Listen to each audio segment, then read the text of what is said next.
My name is Jilka, and this is my informative speech. In the most recent edition of Pottery Making Illustrated, Greg Daly defined a ceramic glaze as a thin layer of glass that has been fused onto a ceramic surface. So today I'm going to talk about ceramic glazes. Hopefully by the end of this speech, you'll have gained some insight into what glazes are and why they're so important to pottery. During my senior year in high school, I interned at a local pottery studio here in town, and my main function as an intern was to help mix glazes.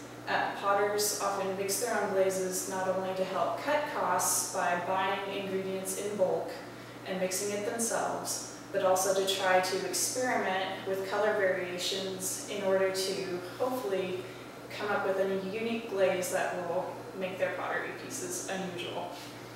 So why is glaze relevant to us today? Pottery is still around us, even if we don't think about it.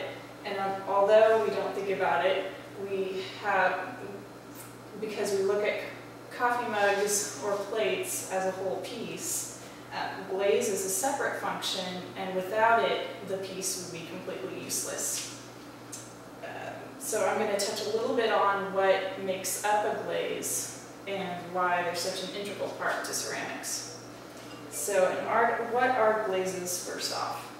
An article from Ceramic Monthly in 2010 stated that silica is the single most important ingredient in traditional ceramics, and they're absolutely right. But what is silica? And silica is, very simply put, sand. The very fine sand particles that are used melt at the extreme high temperatures that are used to fire the products, and they fuse with the clay to form a thin layer of glass that's extremely important in the glaze. The other very important component is obviously pigment. And when most people think of pigment, they think color. So when you go into, you paint it and paint a design onto your piece, that is definitely color, but what most people don't realize is that the paint it goes in afterwards and sprays a clear ceramic glaze on top. So pigmentation in a glaze is actually the chemicals and minerals that are integrated into the recipe. But because raw metals and minerals are used, the way they interact and react with each other is what determines the color in a piece. So, secondly, why are glazes so important? But because a layer of glass is formed on the piece, the glaze strengthens the ceramic. Going back to the example of a coffee mug, if it did not have a glaze on it, if you were to try to even put it on a table or handle it, it would probably easily fracture or chip.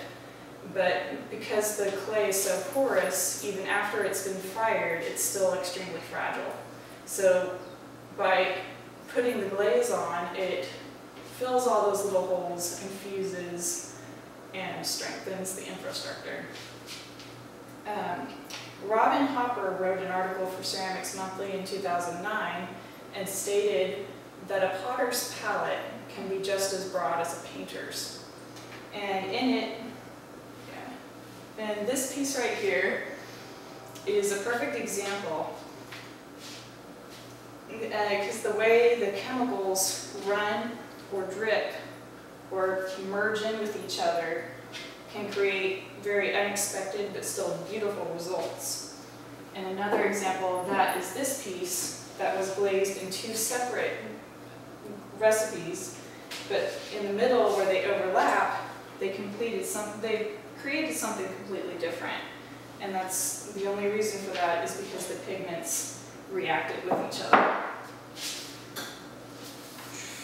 So I hope you've gained some knowledge about ceramic glazes in this very extremely brief overview of the components of glazes and how they strengthen a piece and turn it into a functional piece of art.